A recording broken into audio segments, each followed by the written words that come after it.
Hello, uh, here we are again, and our theme this week is on making choices. Last Thursday was polling day here in the UK, and we walked to the polling station and we voted. We actually voted for an independent candidate because we just thought that she was probably the best person there, but she didn't get elected. But in a sense, we made our choice, and now the country has made the choice. We have a new Prime Minister, we have Labour government, and so a choice has been made. But I just began thinking about choices, and on Sunday in church, some of the folk who were leading church just shared something really quite amazing. I would just like to share it with you. Yeah, sorry, I need my specs. I'll just get them on a minute. What they were saying was they'd seen an article that worry and the brain cannot actually process worry and fear at the same time as Thanksgiving. And they thought, well, that can't be, how could they prove that scientifically? But they drew our attention to an article which was by a neurologist who was saying, no, the two areas of the brain are completely different. Let me just read this to you.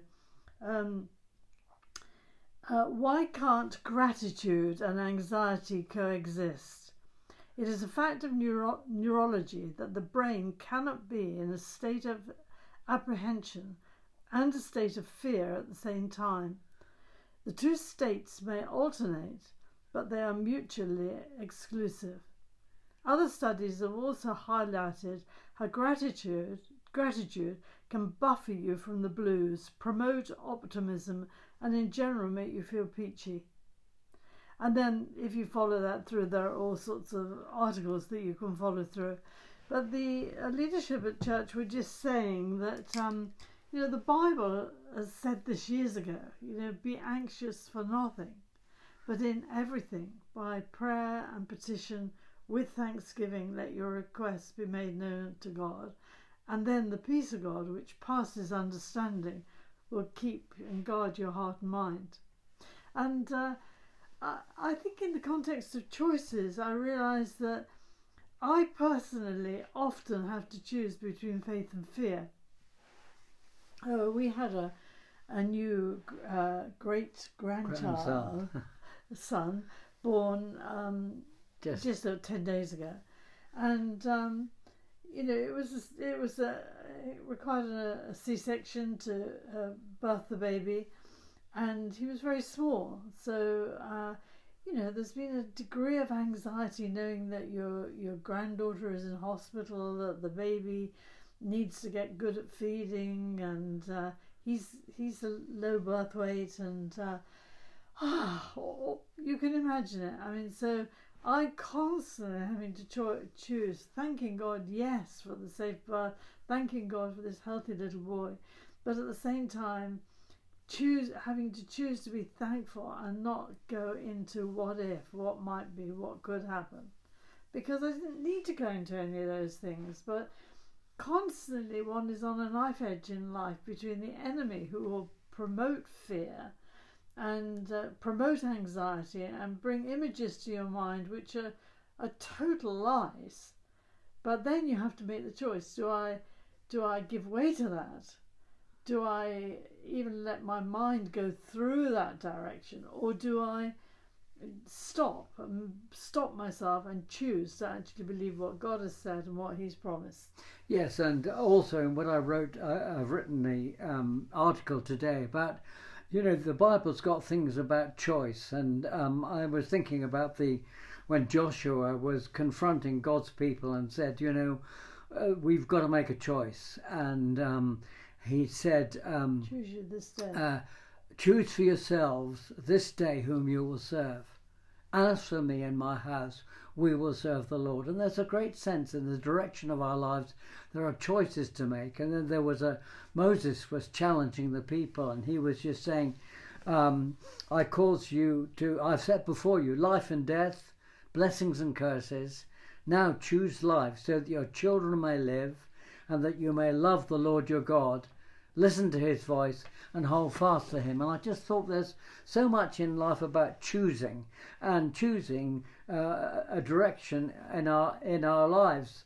And also when Jesus was talking to his disciples just at the very end of his before he went to the cross, he just said to his disciples, "You didn't choose me, but I chose you and appointed you to bear fruit that was last." Being chosen is very special. I mean, we've been talking to lots of friends and family, and the time comes, I said, "How did you two meet each other?" And then we talked about how we met in North Wales, and how that in the end of the day we chose. I kind of fell for Joyce the moment I saw her. Took a bit longer to get her on board, but we've chosen each other. We had 59 years together, so we're not doing badly. But there's a great sense about choice. There are times, just as Joyce said about faith and fear, there's just times when basically we have choices to make, and they can make all the difference in the way life is actually turning out. And the choice that we made, and the children and grandchildren, and now our great grandson, we're thankful for the good choices that we made. And when I was looking up about this article about the brain not being able to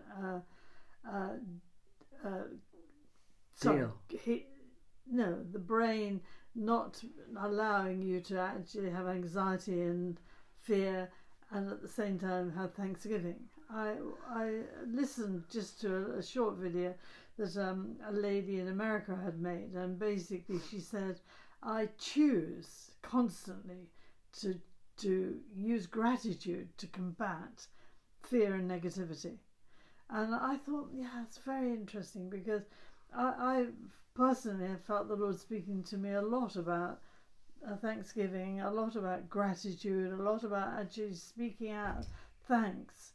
And I'll always remember this, but we had been helping a man who was a fisherman up on off the island of Harris, and he'd come to the Lord in quite a remarkable way.